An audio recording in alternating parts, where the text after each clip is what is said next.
Hello, Culture Matters Podcast. I am excited to talk to you today. Another culture topic.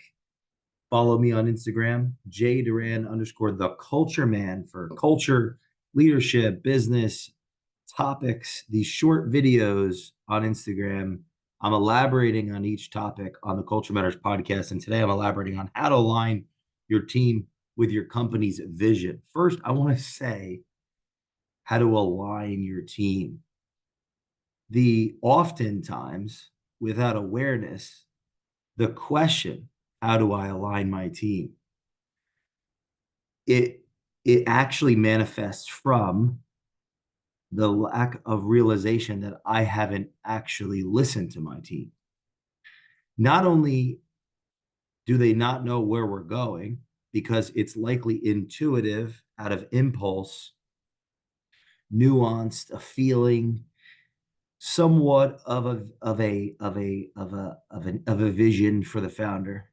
It hasn't likely been written down yet. I may not even have communicated it either clearly or at all, or I've tried, but it's got above the head of the team. I mean, think about it. The newer an idea is, startup phase, it's hard enough to get customers to buy into it, let alone team. So in the beginning, a lot of what the impulse is of team when it's a small company is a, a handful of people that just believe for whatever reason in a person. If they were as clear on the vision as the founder, they'd be the founder. They would have started the idea themselves. No one's going to have the clarity of the founder on the level of the clarity of the founder is. And much of what the founder does to quote unquote align is model. It's the ability to respond. It's meaning they're responsible as it relates to their work. There's buy-in because the people around the founder that work for them and with them are in some degree, even if it's not on a conscious level, inspired by action. They're in spirit. They're pushed mimetically, monkey see, monkey do, through observation to own whatever it is their core competency is. All of the culture is implicit in behavior, in action, in sacrifice, and that's where you hear grit and sacrifice and passion, and like the purpose is not explicit. It's not in a speech. It's not, there are no values yet. None of that is, it's not that it's unnecessary. It's just less valuable than it becomes of value as the group grows and grows and grows, because the proximity to that founding energy source becomes less and less and less the more and more people there are a part of an organization. It creates strain. That's where the implicit becoming explicit can create scale. Values, for example, written down that make sense, that are digestible and integrated into the rituals of the organization, so that people can have boundaries. They know what not to do, and they can come up with what to do subjectively, so that there's ownership, there's pride, there's identity, there's a development of identity through the organization. So what the hell am I talking about? How to align your team? First, I want to say that the question oftentimes comes from, like, even asking the question, how do I align my team? Or my team's not aligned. The person asking it may not be aligned. Like, start there. How aligned am I? Meaning, where am I going? What am I not doing based on where am I going? What do I need to do? What am I responsible for? How bought in am I? The reason I bring that up is you hear alignment. Oh, they're not aligned. They're not aligned. They're not aligned. Alignment can be easily substituted for control. And those that are irresponsible seek control. Irresponsible people seek control. The disengaged founder seeks control. The engaged founder inspires responsibility. They are acting out the values in their work that inspires the ability to respond to others' tasks, others' job description, others' content. Because each person that works, if I'm an individual looking to seek employment, I'm looking to seek employment around what I know my core competency is. Now, of course, the knowledge I have around my core competency is limited, meaning it's not absolute. I could be completely delusional about my competency. I could be almost absolutely aware of my competency.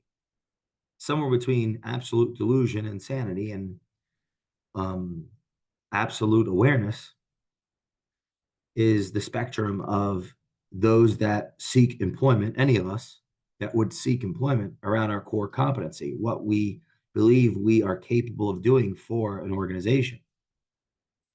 That's like someone, even if I'm just looking for a job because I need to eat food and have water and shelter, I'm going to, I'm going to, if I have some degree of, and I guess this, some degree of self-respect, dignity, identity, I'm going to put as much effort as I can in that role, regardless of the organization's structure, motivation, all the, let's say inspiration, all these things. Now, I guess the part of the interview process that's very important, and this goes down to how to align your team, how to align your team with your company's vision, is we want the closer we can get to an understanding of someone's competency and character around what it is we're looking for them to do, the best we're going to be able to serve them in their hero's journey. And I guess this is where I want to take this back to the beginning part of the conversation. As employers, the more bought in we are with what we're doing, we can wake someone else out of their slumber just by being what we are. There's a possibility that there's a great possibility that we can give, and we do give people around us meaning by being in a state of meaning, a state of goal progression, a state of sacrifice, a state of grit, a state of inspiration, of service to customers. So like work can be inspiring if we, and this guy goes to align in a sense that's not just some, we need alignment. They're not aligned.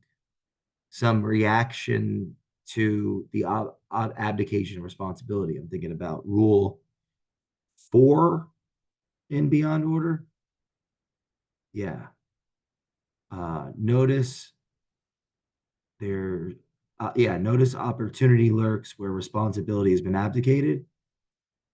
That's about individuals, right? That's the individual conversation. There's opportunity where the people above you in the hierarchy aren't doing what they are supposed to be doing. So in that case, if you're in leadership and you're trying to figure out how to align your team, you need to make sure you're doing what you need to be doing, because they might be waiting for you to catch up to them based on their personal life goals, their personal identity, what they're trying to accomplish, their competency, their character. I just think the narrative around people and employment is so cynical and entitled. It's like the responsibility is becoming greater and greater for management of the world to be responsible, to inspire people to work, to be a part of something. Aligning a team is going to come down to many factors we've talked about in these culture topics. Like alignment is going to be an effect, not a cause. It's not something we search for. Like we want to create alignment. No, we want to create, and alignment will be a consequence of creation. What is creation? Creation is service, creation is strategy, creation is vision, creation are the acting out of the values we profess in our organization as it relates to our customers. our people will see that relating the acting out of those values, and they will model that behavior. They will have a roadmap of how to behave. They will be less resentful that we are not behaving the way we expect them. And they will hold us to account, and we'll be able to be held to account at a higher degree of constructive conflict, at a higher degree of awareness, because we're doing what we're supposed to be doing. I'm going to be more defensive when I get feedback from an employee, the less responsible I am being and I have been with my tasks that I'm supposed to do for the organization. I'm going to be more defensive whether I realize it or not. That's what I'm saying, as a human being, when I'm not doing what I'm supposed to be doing, my argument, and I want to bring this into your thought processes, that my body is going to respond and react in a defensive way at a higher likelihood or a higher spectrum of pushback to feedback or being held to account the company's values by a subordinate in relationship to how responsible I actually am being. There's a call, it's a great call to responsibility for those high, for all, but the higher one goes up in the hierarchy of the business. You can't respond and react and interact to adversity if you're not around, if you're not there, if you're not working. And it's an interesting paradox, because if one is not working, they might end up being like the work creates the purpose or fuels the purpose.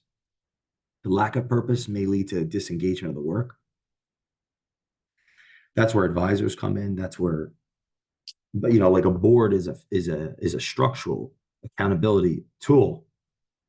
It's not necessarily going to inspire the CEO because it's reacting to the CEO. It's not proacting the CEO. That's supposed to come from the CEO. So where's that going to come from? Through the CEO. It's going to come from their peers, their mentors, their role models, their advisors, them, their interpersonal relationships, their own ambition. It's going to come through them as a human being. And if it's not there, that's where companies fire and get rid of, and replace the CEO. It's such an important role because it's essentially the heartbeat. It impulse. It's like ba boom, ba boom, ba boom, ba boom, ba boom. The behavior of that individual. It's like, oh, and like what's that thing that people get that goes on their heart that helps the heartbeat? The bigger an organization gets, the CEO becomes more of that thing, keeping that heart beating as it's been beaten up throughout time, and it needs that extra help. Pacemaker or something. So here are my notes on how to align well, before I say my notes, I want to reiterate this. The call for alignment, be careful that it's not just a mechanism of control as a consequence of your own lack of responsibility. Because that top-down punishment only undermines the people that probably have been working really hard. And if they're not working really hard, the first thing you got to do is look in the mirror, because you hired them and you're either inspiring them or you're not. Now, as an organization grows, that's where that, you might have 1,000 people, whereas once you had 10, it's going to be a different conversation. That story is going to be more important, values more important, rituals more important. But this fundamental proposition of the responsibility of the CEO, the founder, whatever stage the organization is, like, that is a sacrificial role. It's all in, it's all or nothing. It's and that poses all sorts of other problems. There are many CEOs that have had great family lives and great businesses. So I would go study them. How did they make that work? They likely sacrificed other things, personal relationships, acquaintances, distraction of varying degrees. Like, life is too unfair to give to undeserving people, as Munger would say. So here are my notes in closing. I didn't even get in my notes.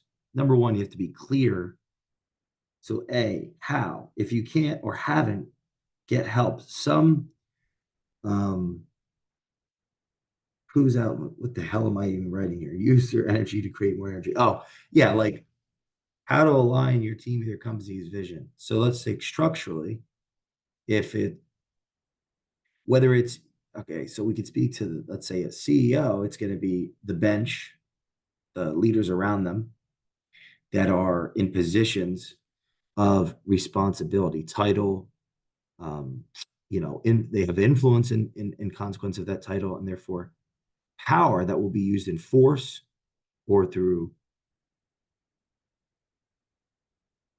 um, inspiration and some admixture of the two. You know, it's not just that's where conversation comes in because there's going to be disagreements. There's going to be disagreements. There should be in a great sense if people are really thinking because we're pushing reality, we're pushing truth constantly.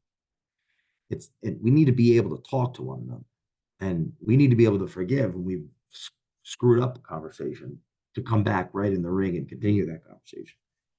So going back to structurally, like there's those below us, there's those side to side from a hierarchical standpoint, those above us, our peers, our authorities, our subordinates. What relationship do I have? That's what I want to ask. If I'm you, what relationship do you have with those above at the same level of influence, authority, and power, and those above? How great of a mentor are you? How great of a mentee are you? How great of a colleague are you? If you were to say 1 through 10 on each, oh, I'm a 2 out of 10 on a colleague. I'm a 9 out of 10 as a mentor, but I'm a 2 out of 10 as a mentee. Oh, no, no. You probably, if that's the case, you're probably a terrible mentee and a terrible mentor. You can't, good luck being a 10 out of 10 as a mentor and a 1 out of 10 as a mentee. That just means you probably are suffering from the yes person effect where everyone around you is afraid of you, afraid to tell you what they think. Guilty. I've been guilty of that. The team will naturally align it to you. Are you what you say you are? This is where your words, I came up with a theorem that's, well, I mean, working on it. Something to the effect of there's it's words times thought divided by actions. Or yeah, it's words times thought divided by actions not taken. It equals values rather. So for example, um, an action's not taken. If I've thought about doing something 1,000 times, I'm going to clean the bathroom. And now I've told my partner 100 times that I'm going to do it. I would multiply those two and divide it by the times that I hadn't done it. I hadn't done it 10 times. So here's, I have 100 times 1,000, 100,000, and I haven't done it 10,000, 10 times rather. So I have a 10,000 is the answer, right? 100 times. Said I was going to do it 100 times. I thought about it 1,000 times, and I didn't do it 10 times. So 10,000 is the values versus I said I was going to do it. I thought about it 1,000 times. I said I was going to do it 100 times, and I didn't do it 100 times. My energy is going to be 1,000. The more energy expressed, so 10,000 is much more than 1,000. The more energy expressed, that alignment between what I thought and said and what I did has more energy, which is going to impact the likelihood of me growing in energy, because growing energy it builds, and it compounds. It compounds. constructive energy compounds, and it also can work in the inverse where it's going away. So if I don't keep for if I've been thinking about doing it 1,000 times and I've been saying it 100 times, um, and I do it every time, that's a lot of energy. But if I every time I miss out, the exponential loss of energy is magnified, and it decreases the likelihood of me keeping my commitment in the future. And then if you think about the people that are seeing me and experience me living life, they're going to believe in me less. I should add that part to the equation. Something to do with the perception others have of me influences how they speak to me, what they think about me, and how they speak to me, which could have an increase or decrease likelihood of me doing it in the future. Because think about it, if the person that's my partner doesn't believe in me anymore because I put out so much negative, think about what negative energy actually is. It's it's negative energy is a lie. It's like I've been thinking about doing this. I've been saying I'm going to do it, and then I don't do it. That's negative energy because the person around me that's expecting me to do it, that really needs that bathroom cleaned for a photo shoot. Oh, that's a weird. No one's doing a photo shoot in the bathroom. I'm sorry. For some reason that's significant to them, they show up expecting that thing done, and it's not done. What are their thoughts going to be about me? What are their words going to be? How they communicate with me? And what relationship could that have with my self-esteem and my identity? Because my identity has a relationship with other people that, like, I might be less likely to do in the future because I feel even worse about myself because it was some lack of confidence, some lack of belief in oneself that led to one not keeping their word. So just use it as an exercise. You've thought about doing something 1,000 times. You said you were going to do it 100 times, and you want to divide that by the times you didn't do it, and that's going to get you a certain amount of energy. So if you don't do it tons, you're going to have less and less energy. If you've done it, you missed only a couple times, you'll have more energy. And that combination between words and thoughts, I'm still working on this theorem, but just it's a visual representation to think about how aligned you actually are, because that's the thing. Alignment is about words, thoughts, and action being in congruence. So it's an identity conversation. Cultures have an identity. People have identities.